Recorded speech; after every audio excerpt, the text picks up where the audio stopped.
it had taken less than 20 minutes. Will I see you tomorrow? I demanded. Yes, I have a paper due too, he smiled. I'll save you a seat at lunch. It was silly, after everything we had been through tonight, little promise how little promise sent flutters through my stomach. It made me unable to speak. We were in front of Charlie's house. The lights were on, my truck in its place, everything utterly normal. It was like waking from a dream. He stopped the car, but I didn't move. Do you promise to be there tomorrow? I promise. I considered that for a moment, then nodded. I pulled his jacket off, taking one last whiff. You can keep it. You don't have a jacket for tomorrow, he reminded me. I handed it back to him. I don't want to have to explain it to Charlie. Oh, right, he grinned. I hesitated, my hand on the door handle, trying to prolong the moment. Bella, he asked in a different tone, serious but hesitant. Yes, I turned back to him too eagerly. Will you promise me something? Yes, I said and instantly regretted my unconditional agreement. What if he asked me to stay away from him? I couldn't keep that promise.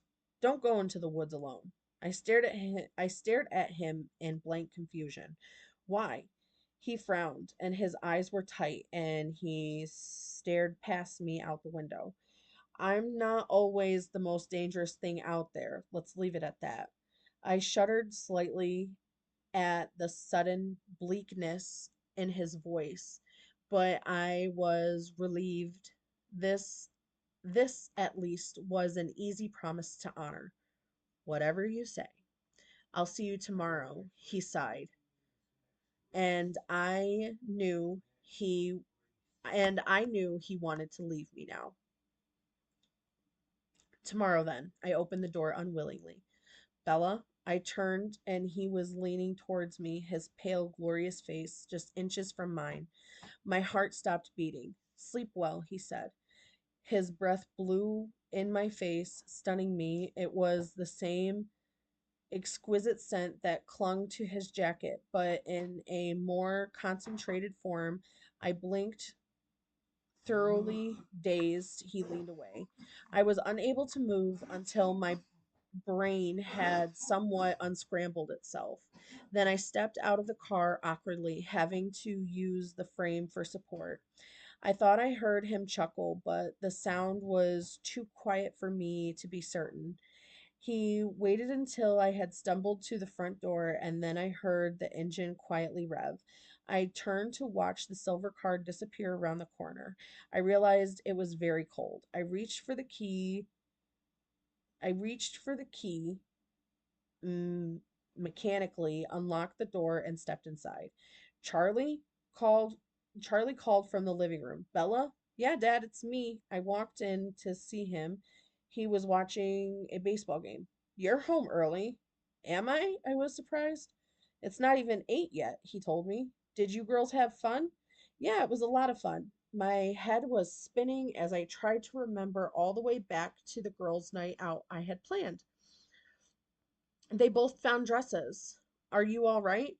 I'm just tired. I did a lot of walking. Well, maybe you should go lie down. He sounded concerned. I wondered what my face looked like. I'm just going to call Jess first. Weren't you just with her? He asked, surprised. Yes, but I left my jacket in her car and I want to make sure she brings it tomorrow. We'll give her a chance to get home first. Right, I agreed. I went to the kitchen and fell, exhausted into a chair. I stupid fucking bugs. Sorry. Um, I was really feeling dizzy now. I wondered if I was going into shock after all. Get a grip, I told myself. The phone rang suddenly, startling me. I yanked it off the hook. Hello? I asked breathlessly. Bella? Hey, Jess, I was just going to call you. You made it home. Her voice was relieved and surprised. Yes, I left my jacket in your car. Could you bring it to me tomorrow? Sure, but tell me what happened, she demanded. Tomorrow in Trig, okay? She caught on quickly. Oh, is your dad there? Yes, that's right. Okay, I'll talk to you tomorrow then. Bye. I could hear the impatience in her voice. Bye, Jess. I walked up the stairs slowly, a heavy stupor clouding my mind. Oh, we're almost done with this, so we'll just finish this chapter and then we'll pick up more tomorrow. Clouding my mind, I went through the motions of getting ready for bed without paying any attention to what I was doing. It wasn't until I was in the shower and the water too hot, burning my skin, that I realized I was freezing. I shuddered violently for several minutes before the steaming spray could finally relax my rigid muscles. Then I stood in the shower, too tired to move until the hot water began to run out. I stumbled out, wrapping myself securely in a towel, trying to hold the heat from the water and so the aching shivers wouldn't return. I dressed for bed swiftly and climbed under my quilt, curling into a ball, hugging myself to keep warm. A few small shudders trembled through me. My mind still swirled dizzily, full of images I couldn't understand, and some I fought to repress.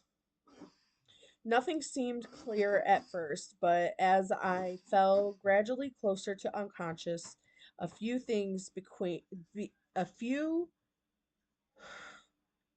as I fell gradually closer to unconsciousness, a few certainties became evident.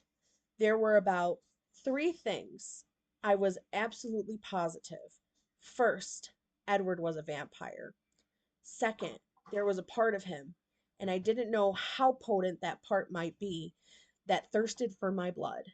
And third, I was unconditionally and irre- I practiced this word too, you guys. Irrevocably in love with him. All right. All right. So we did chapters 8 and 9, two of the best chapters in my opinion. Um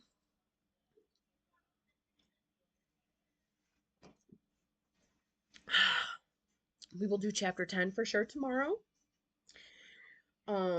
We're just getting through this book before it has to go back to the virtual library on Libby.